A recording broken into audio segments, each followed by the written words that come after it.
તમને એવું લાગતું હોય કે ચૂંટણી લડવી એમાં તો શું, કોઈ આપણને ટિકિટ આલે તો આપણે લડી કાઢીએ, પણ એવું નથી બોસ.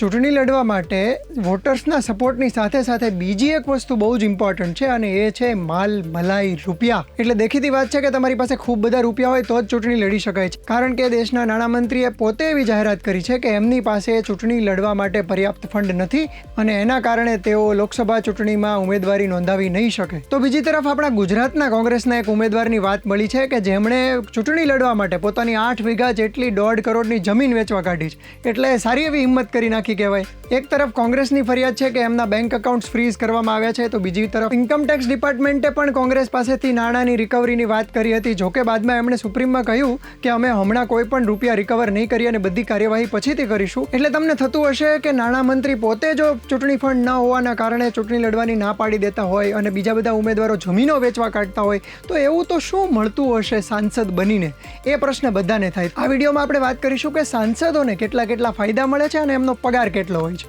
સૌથી પહેલી વાત એમના પગારની કરીએ તો સાંસદોનો પગાર 1 લાખ રૂપિયા હોય છે.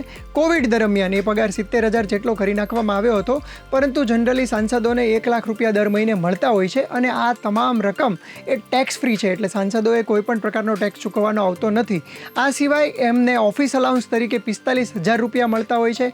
એ સિવાય એમને પોતાના કોન્સ્ટિટ્યુઅન્સી એટલે કે પોતાના મત વિસ્તાર માટે અલાઉન્સ મળતું હોય છે, જે આશરે 70,000 જેટલું હોય છે.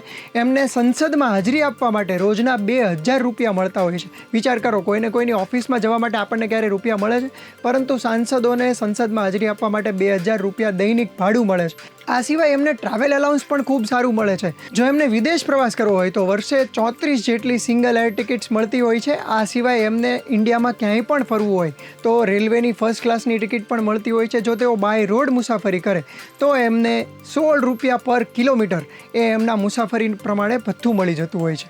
આ સિવાય સંસદમાં સરસ મજાની કેન્ટીન છે, જ્યાં તેમને વિવિધ પ્રકારનું ફૂડ પણ ખૂબ સસ્તા દરે જમવા માટે મળતું હોય છે. સંસદની આ જે કેન્ટીન છે ને એના પણ ઘણા બધા ન્યૂઝ આવતા હોય છે કે ત્યાં 24 જેટલી લંચ આઇટમ ને 18 જેટલી સ્નેક્સ એટલે નાસ્તાની સ્વીટ્સ ને એવી બધી આઇટમો હોય છે જે ખૂબ સસ્તા દરે મળે છે.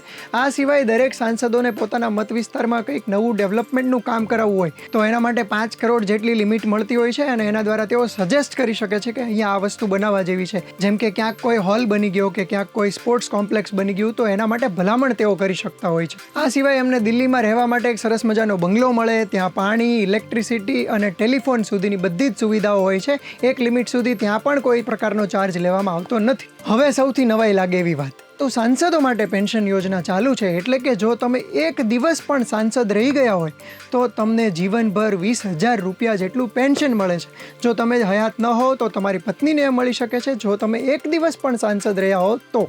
મિત્રો, અત્યાર સુધી દેશમાં 3500થી વધારે સાંસદો રહી ચૂક્યા છે. એમાંથી ઘણા બધાને હજી સુધી પેન્શન મળતું હશે. બીજું કે 2015માં એક આંકડો આવેલો કે દેશમાં જે સાંસદો સંસદમાં બેસે છે એમાંથી દરેક સાંસદ પાછળ આપણો દેશ મહિને 2.7 લાખ રૂપિયા જેટલો ખર્ચ કરે છે. હવે કુલ આંકડો જો આપણે ગણીએ, આ જે પેન્શનની રકમ છે કે મહિને જે સાંસદો પાછળ ખર્ચાય છે એ તમામ રકમ જો ગણીએ તો એ મહિને 75 કરોડ જેટલી થાય છે, એનાથી પણ વધારે થાય છે. પરંતુ વર્ષે દાડે એ દેશને 900થી 1,000 કરોડ જેટલામાં પડે છે. એટલે કે કુલ સાંસદો પાછળ થતો ખર્ચ એ વર્ષે દાડે 900થી 1,000 કરોડ જેટલો છે. દોસ્તો, મોટે ભાગે સાંસદો પણ એવું કહેતા હોય છે કે હું તો લોકોની વચ્ચે જઈને લોકોની સેવા કરવા માંગુ છું. હવે આ બહુ જૂનું વાક્ય છે, વર્ષોથી ઉપયોગમાં લેવાય છે, પરંતુ ખરેખર તો દેશ દ્વારા પણ એમની બહુ મોટી સેવા થઈ રહી છે. બીજી વાત એ છે કે દેશના જે સાંસદો છે એમની એક આવકની એવરેજ કાઢીએ તો એમની વાર્ષિક આવક એ 16 કરોડ જેટલી એક એવરેજ આવક છે. એટલે કે દરેક સાંસદ એવરેજ ગણીએ તો 16 કરોડ રૂપિયા કમાય છે.